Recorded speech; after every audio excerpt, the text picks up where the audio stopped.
Salat Id. Nah, salat Id itu ada khilaf di antara para ulama, hukumnya wajib apa sekedar sunnah, kayak gitu ya. Walaupun paling kuat mengatakan hukumnya apa? Wajib. Ada yang mengatakan hukumnya sunnah. Nah, kita bicara ya. Kita bicara pertama mulai dari sunnah ketika Idul Fitri. Nah, yang pertama sunnahnya mandi, iktasil, mandi. Nafi' berarti ini Nafi' siapa maksudnya ini? Maula Ibnu Umar. Nafi' riwayat hadis ya. An-Nafi' anna Abdullah bin Umar, ya kan? Bosnya berarti. Sesungguhnya Abdullah bin Umar itu yaktasilu yaumal fitri, mandi pada hari Idul Fitri qabla ayyaqduwa ilal musalla, sebelum dia bergegas berangkat ke tempat sholat, ke lapangan. Jadi sunnahnya mandi dulu ya, mandi. Terus setelah itu apalagi kita disunahkan untuk yatajammal, berhias dengan pakaian yang indah ya. Tidak mesti baru, ini pakaian bagus gitu, pakaian terbaik gitu ya. Nah, karena dikatakan wakana dari Jabir bin Abdullah, beliau mengatakan kana lin Nabi sallallahu alaihi wasallam jubbatun. Nabi itu memiliki sebuah jubah. Yaltabisuha lil aidaini. Dipakai ketika dua waktu Id. Maksudnya Idul Fitri dan Idul Adha. Nah. Dan kapan wa yaumul Jum'ah? Dipakai juga pada hari Jumat. Hari Jumat ini hari Idnya kita juga, hari besar kita. Tapi secara umum kita memiliki 2 hari raya saja, yaitu Idul Fitri dan Idul Adha. Kalau nuzulul Quran, Id bukan? Bukan. Sehingga tidak boleh dibesar-besarkan, tidak boleh dirayakan. Yang nama Id yang harus dirayakan itu hanya Idul Fitri dan Idul Adha. Bagaimana kalau biasa? Lebaran Tobat apalagi? Besar itu lebaran itu. Nah, tidak dibesarkan ya, tidak boleh untuk dibesar-besarkan. Jadi kita hanya punya 2 Id. Ini sunnah yang ketiga ya. Disunahkan apa? Makan sebelum berangkat Idul Fitri atau Idul Adha? Idul Fitri, Idul Adha nanti. Idul Adha sunnahnya jangan makan dulu.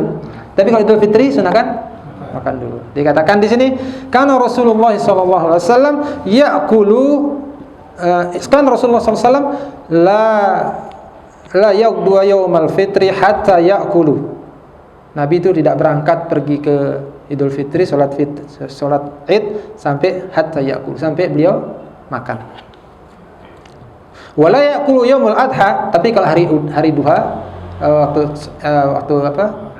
Idul Adha, Nabi la ya'kulu, tidak makan sampai kapan? Hatta yarji'a, sampai dia kembali. Jadi salat Idul Adha kembali, baru fayaqulu min adhiyatihi, kemudian Nabi makan dari bagian sembelihannya. Makanya kalau kita kurban, boleh tak kita makan daging kurban yang kita kurban?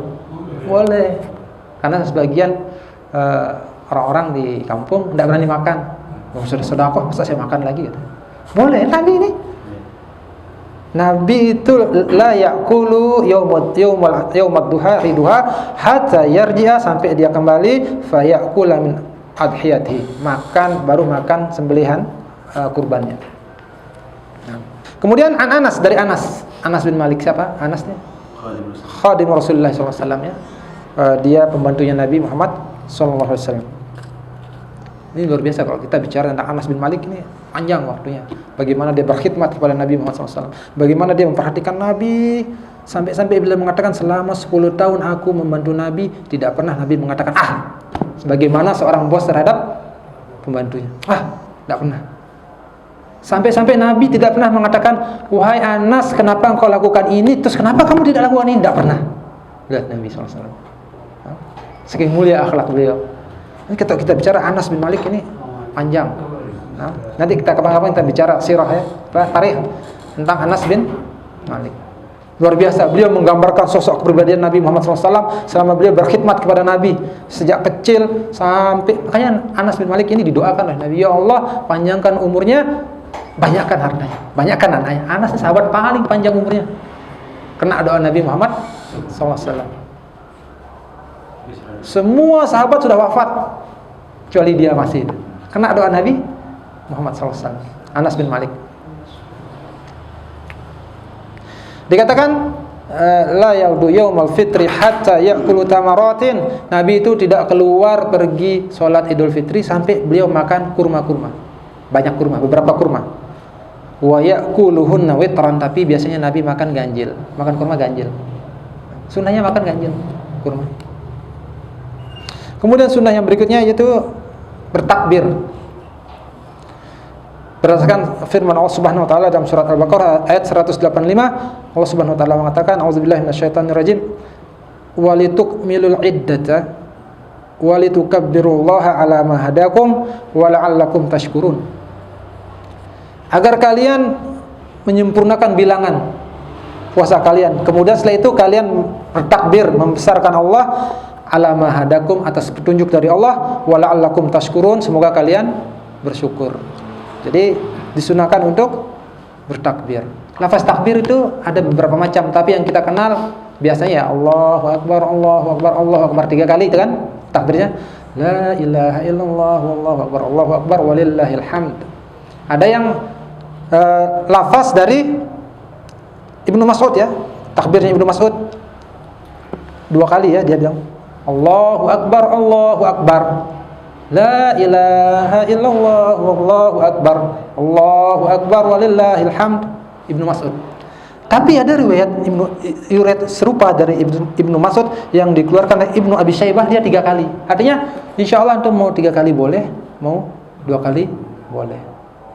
Jadi lafaz zikir ini muqayyad yang Idul Fitri. Jadi lafaznya harus dari Nabi Muhammad SAW diajarkan, tak boleh kita buat sendiri, walaupun isinya takbir, walaupun isinya mengagungkan Allah, membesarkan Allah, tapi lafaz untuk zikir pada Id ditentukan oleh syariat. Maka kita hanya jiplak, copy paste, tidak boleh bikin-bikin. Dikatakan kana Rasulullah sallallahu alaihi wasallam yakhruju yaumal fitri fayukabbiru hatta ya'tiya al-musalla. Nabi sallallahu alaihi wasallam dari rumah itu bertakbir, Allahu akbar, Allahu akbar, hatta ya'tiya al-musalla, sampai di lapangan, di tempat salat, sampai beliau sampai di tempat salat. Wa hatta yaqdiyas salat, sampai ditunaikan salat. Fa idza qudiyas salata, tapi kalau salat sudah ditunaikan, qata takbir, takbir berhenti. Jadi kalau Idul Fitri itu takbirnya mulai kapan? Keluar dari rumah. Enggak, takbir dari bagaimana kita di masjid kan? Takbir. Sekarang boleh enggak takbir nih? Takbir tanggal 28 Ramadan nih, antum takbir Idul Fitri, Allahu akbar, Allahu akbar, boleh enggak? Enggak boleh, belum waktunya. Kapan waktunya? Ketika sudah sempurna bulan Ramadan, tenggelam matahari. Nah, berarti masuk 1 Syawal. Umpama sekarang nih, puasa terakhir nih, tenggelam matahari, kita berbuka kan? Nah, itu antum boleh bertakbir 1 Syawal. Bertakbir, Allahu akbar, disunahkan bertakbir begitu dengan diangkat suara. Sampai kapan batasnya? Sampai ditunaikan sholat. Setelah itu enggak perlu. Nah, Nabi dikatakan di sini hatta yaqdiyas salat, sampai salat ditunaikan. Fa idza qudiyas salat, kalau salat sudah ditunaikan, qata takbir, takbir pun berhenti. Jadi kita tidak disyariatkan panjang-panjang sampai 2-3 hari, sampai seminggu bahkan tidak disyariatkan. Nah, hanya sampai salat ditunaikan. Nah, tentunya lapasnya takbir seperti yang tadi. Kemudian disunahkan juga kita mengucapkan saling tahniah, saling mengucapkan selamat. Nah, bertemu dengan saudara-saudara kita semua kaum muslimin, kita disunahkan. Di sini dikatakan qala kana ashabu Rasulillah sallallahu alaihi wasallam idza iltaqau, kalau mereka bertemu yaumal Id, pada hari Id, kemudian yaqulu ba'duhum li ba'din, sebagian mereka berkata kepada sebagian yang lain taqabbalallahu minna wa minka, semoga Allah menerima amal saya dan amal engkau. Sunnahnya begitu. Walaupun boleh kita saling mengucapkan tahniah, tidak di sini para ulama memberikan kelonggaran. Boleh juga antum mengatakan, selamat Idul Fitri ya. Boleh. Nah, tahniah, ucapan selamat secara umum. Atau boleh antum mengatakan sebagaimana orang Indonesia pada umumnya, minal aidin wal faizin ya. Mohon maaf. Boleh? Boleh. Nah, tapi kalau antum mau ikut, nah, para sahabat, kebiasaan sahabat Nabi, beliau mengatakan taqabbalallahu minna wa minka. Atau antum ganti domir, boleh taqabbalallahu minna wa minkum. Tahniah. Itu sunnah yang berikutnya ya. Kemudian sunnah yang berikutnya apa? Kita berangkat ke tempat sholat dan pulangnya dari jalan yang berbeda. Nah, jalan yang berbeda. Dikatakan di sini an Jabir bin Abdullah qala, beliau berkata, kana Nabi sallallahu alaihi wasallam idza kana yaum Idin khalafat tariq. Nabi kalau hari Id itu dia jalannya menyelisihi. Nah, kalau ke ini musola, tempat sholat, lapangan, beliau kalau dari sini pulangnya nanti ke sini. Nah, sunnahnya begitu ya, dari jalan yang berbeda antara jalan pergi dan jalan pulang. Berdasarkan hadis Jabir bin Abdullah. Kenapa? Apa hikmahnya kira-kira? Agar menjadi saksi, bumi menjadi saksi atas amal saleh, amal taat. Kita telah menginjakkan kakinya melakukan ketaatan. Makanya di surat Al-Zalzalah itu dikatakan apa? Yauma idzin tuhadditsu akhbaraha. Hari di mana bumi menceritakan kabarnya. Apa maksudnya kabarnya? Di sana dikatakan Nabi mengsarah, menjelaskan tentang ayat ini. Nabi mengatakan, Nabi SAW bersabda,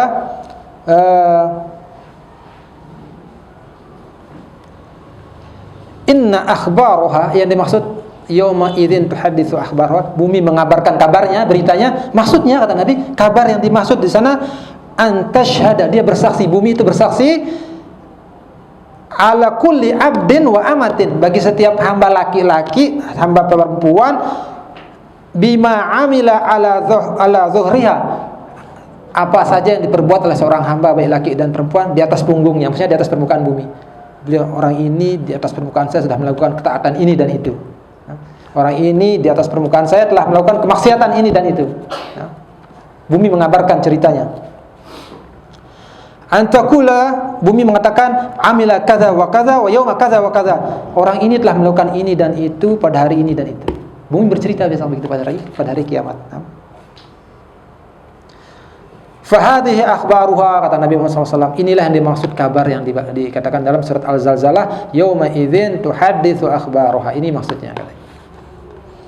Nah, itu sunnah-sunnahnya ya. Semoga kita bisa praktekkan nanti sunnah-sunnah pada hari Idul Adha. Kita bicara tentang kemungkaran fil Id. Sedikit aja nih ya, tambahannya, masih ada waktu sedikit. Sebagaimana yang banyak tersebar di kita, di antara kemungkaran singkat aja ya, tasyabbuh, menyerupai orang-orang kufar. Enggak boleh kita menyerupai gaya berpakaian orang kafir. Hari Id kita pakai anting sebelah, misalkan tasabbuh dengan orang fasik, atau bahkan antum gaya-gayaan pakai, banyak terjadi di kota-kota besar, gaya-gayaan pakai kalung salib, mode gitu ya. Tidak boleh, haram ya. Tidak boleh. Nabi Muhammad SAW mengatakan, man tasyabbah biqaumin fahuwa minhum. Siapa yang menyerupai satu kaum, maka dia bagian dari kaum itu. Kemudian yang berikutnya, sering kita dengar orang putar musik ya. Tidak boleh putar musik hari Id, karena musik dalam Islam haram. Nabi Muhammad SAW bersabda, yastahillu sayati qaumun yastahilluna al-hirra, akan datang orang yang menghalalkan zina, wal harira, menghalalkan sutra bagi laki-laki, wal ma'azib, menghalalkan alat musik. Kalau Nabi mengatakan akan ada datang umatku, kaumku yang akan menghalalkan musik, berarti musik hukumnya apa? Haram jelas. Nah, tiba-tiba itu diputar di hari Id, tidak boleh, haram. Makanya Fudail bin Iyad, imam dari kalangan tabi'in, mengatakan apa? Nyanyian adalah mantra zina. Betapa banyak orang terjatuh kepada zina awalnya dari dengar-dengar musik. Terbawa musik, haru, sedih, baper, terjadilah zina. Kemudian Ibnu Mas'ud mengatakan nyanyian itu menumbuhkan kemunafikan dalam hati. Kalau nyanyian menumbuhkan munafik dalam hati, jelas sudah akibatnya. Padahal orang munafik dikatakan innal munafiqina fid darkil asfali minan nar. Orang munafik itu di kerak neraka paling dalam. Tiba-tiba antum dengar musik, Ini bisa menumbuhkan sifat kemunafikan, kata Ibnu Mas'ud. Ini Ibnu Mas'ud mengatakan demikian, sahabat Nabi Muhammad SAW, orang yang paling tahu tentang halal haram selain sahabat, ya, orang-orang belakangan. Beliau mengatakan demikian. Al-Imam Ad-Dhahhak juga mengatakan nyanyian itu merusak hati. Nah, dan mendatangkan kemurkaan Allah Subhanahu wa taala. Nyanyi itu merusak hati. Antum lihat betapa banyak orang dengar nyanyi-nyanyi, nangis, baper, ingat waliyazubillah, keinget pacarnya, dicari pacar, merusak hati. Zina terjadi. Tidak boleh. Kemudian tabarruj, tidak boleh. Berhias, wanita berhias berlebihan untuk kepada selain mahramnya. Tidak boleh. Hari Id dengan alasan Id, hari besar, kemudian bersolek, kemudian menampakkan kecantikannya kepada selain suaminya, selain mahramnya, tidak boleh. Makanya Nabi Allah Subhanahu wa taala mengatakan waqarna fi buyutikunna. Diamlah kalian wahai wanita-wanita mukminah di rumah-rumah kalian, diam. Wala tabarrujna tabarrujal jahiliyatil ula. Jangan kalian berhias, bersolek sebagaimana berhiasnya orang-orang jahiliyah dulu. Tidak boleh. Walaupun ini kan subhatnya begitu, ini kan harus berpakaian bagus, katanya wanita-wanita dia berdandan, bersolek keluar untuk menampakkan perhiasannya di hadapan selain mahramnya. Tidak boleh, haram dalam Islam. Kemudian tidak boleh juga bersalam-salaman antara yang bukan mahram, walaupun alasannya maaf-maafan. Nah, kan bagus. Syaitan memang pintar membungkus itu dengan keharaman, seolah-olah itu bagus. Maaf-maafan katanya.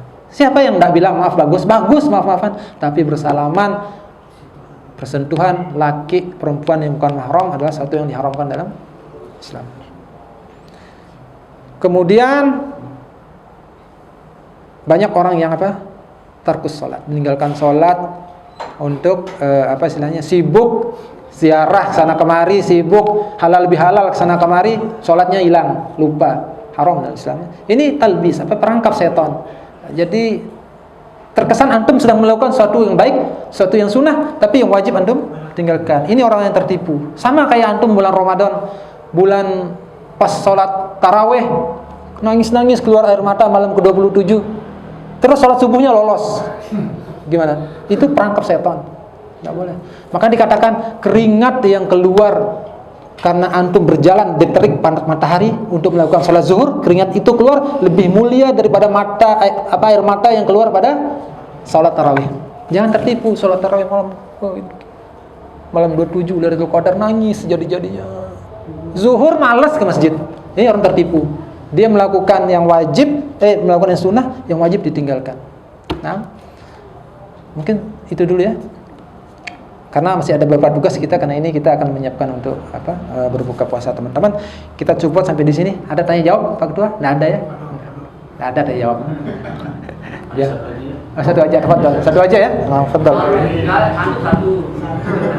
Oh ini satu banyak jadi. Pertanyaannya sebenarnya, bagaimana orang mengeluarkan zakat di masjid? Nah. Ya, tapi dari pengurus masjid dia tidak membagikan kesana kemari untuk kebutuhan masjid ya. Nah, zakat fitri seperti yang dikatakan tadi, zakat fitri bahkan Ibnu Qayyim al-Jauziyah khusus zakat fitri ini untuk fakir dan miskin, tidak untuk ibnu sabil, tidak untuk al-muallafatu qulubuhum, orang yang dilunakkan hatinya, orang muallaf. Walaupun sebagian ulama mengatakan boleh 8 asnaf yang disebutkan dalam surat Taubah ayat 60 tadi, tapi kalau khusus untuk zakat fitrah untuk fakir miskin, tidak boleh diendepin, tidak boleh untuk personal masjid apalagi, tidak disalurkan ke orang miskin. Nah, disalurkan ke orang miskin. Sudah, itu aja ya. Nah, kita cukup bersih. Betul. Oh, masih. Takbiran tadi itu saya baca sampai salat Id. Nah, seminggu terus. Tidak disyariatkan. Kalau Idul Adha jelas disunahkan antum takbir sampai hari-hari tasyrik. Berarti tanggal berapa itu? 11, 12, 13 bulan Zulhijjah. Berarti selain antum takbir pada hari Idul Adha, antum juga disyariatkan, kita juga disyariatkan takbir tanggal 11, 12, 13 hari-hari tasyrik. Di hari-hari makan dan minum kata Nabi, hari-hari bersenang-senang. Adapun Idul Fitri hanya disyariatkan ketika matahari tenggelam sempurna bulan Ramadan, masuk bulan Syawal, kita disunahkan takbir sampai ditunaikan sholat Id. Nah, sampai di sini dulu ya. Kita cukup sampai di sini. Insyaallah nanti kalau ada waktu kita lanjutkan. Kita tutup dengan doa kafaratul majelis. Subhanakallahumma wa bihamdika asyhadu an la ilaha illa anta astaghfiruka wa atubu ilaik. Wassalamualaikum warahmatullahi wabarakatuh.